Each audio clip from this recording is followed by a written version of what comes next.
Calculate the difference between the sum of the first 20 terms of the arithmetic sequence 6, 10, 14 and 15, 19, 23. 6, 10, 14 എന്ന സമാന്തര ശ്രേണിയുടെയും 15, 19 എന്ന സമാന്തര ശ്രേണിയുടെയും ആദ്യത്തെ 20 പദങ്ങളുടെ തുകകൾ തമ്മിലുള്ള വ്യത്യാസം കാണുക.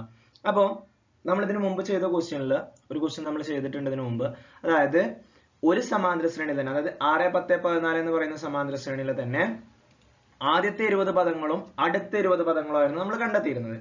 അതിന്റെ സമ്മിന്റെ വ്യത്യാസം നമ്മൾ കണ്ടെത്തിയിരുന്നത്. പക്ഷെ ഇവിടെ നമുക്ക് രണ്ട് സമാന്തര ശ്രേണികളാണ്. ഇവിടെ നമുക്ക് രണ്ട് അരിത്തമെറ്റിക് സീക്വൻസ് ആണ്. ഈ രണ്ട് അരിത്തമെറ്റിക് സീക്വൻസ് അഥവാ രണ്ട് സമാന്തര ശ്രേണികളുടെയും ആദ്യത്തെ 20 പദങ്ങളുടെ തുക കാണണം, 20 ടേംസിന്റെ സമ്മ് കാണണം.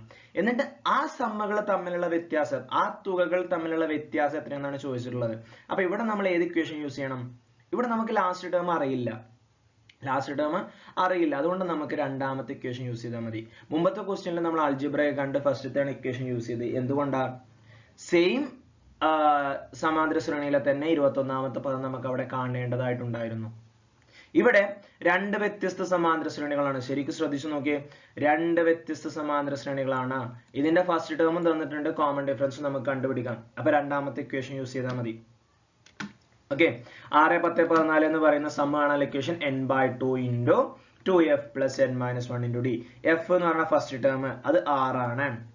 n എന്ന് പറഞ്ഞാൽ ആദ്യത്തെ 20 ടേം ആണ്, അപ്പൊ ഇവിടെ 20 വരും. d എന്ന് പറഞ്ഞ പൊതുവ്യത്യാസം 10 ന്ന് 6 പോയാൽ 4, ഇവിടെയും 20 n-ന്റെ സ്ഥാനത്ത്. ഓക്കെ, അപ്പൊ ഇങ്ങനെ വരും 20/2 into 2 into 6 plus 20 - 1 into 4. ഇനി 20/2 10 ആണ്. 2 into 6 12 കിട്ടും. ദെൻ 20 ന്ന് 1 ആദ്യം ബ്രാക്കറ്റിനുള്ളത് ചെയ്യാം. 20 ന്ന് 1 പോയാൽ 19, പിന്നെ 19 into 4. ഇനി ഇവിടെ എങ്ങനെ ചെയ്യണം? ആദ്യം മൾട്ടിപ്ലിക്കേഷൻ ചെയ്യണം, എന്നിട്ടേ കൂട്ടാവൂ കേട്ടോ. അല്ലാതെ 12ക്ക് 19 കൂട്ടിയിട്ട് ഗുണിക്കാൻ നിൽക്കരുത്. 19 ആദ്യം മൾട്ടിപ്ലിക്കേഷൻ, ആദ്യം ഗുണനം ചെയ്യണം. 19 into 4 ചെയ്യാം. അപ്പൊ നമുക്ക് 76 കിട്ടും. ദെൻ 76ഉം 12ഉം കൂട്ടുക. ദെൻ ഇവിടെ നമുക്ക് 10 into 88 എന്ന് കിട്ടും, അഥവാ 880. ഓക്കെ, ദെൻ രണ്ടാമത്തെ സമാന്തര ശ്രേണി ഇവിടെ തന്നിട്ടുണ്ട്. സെയിം ഇക്വേഷൻ, n എന്ന് പറയുന്നത് 20 തന്നെയാണ്. ഇവിടുത്തെ f എത്രയാ? ആദ്യ പദം 15 ആണ്. d കാണണം, 19 ന്ന് 15 പോയാൽ 4 തന്നെയാണ് കിട്ടുക. ഇവിടെയും കൊടുത്തു. ഈ 2 into 15 30 കിട്ടും. 19 into 4 നമ്മൾ നേരത്തെ ചെയ്ത പോലെ തന്നെ 76 plus 30 കിട്ടും. 76 plus 30 106 കിട്ടും. Then 106 into 10 1060.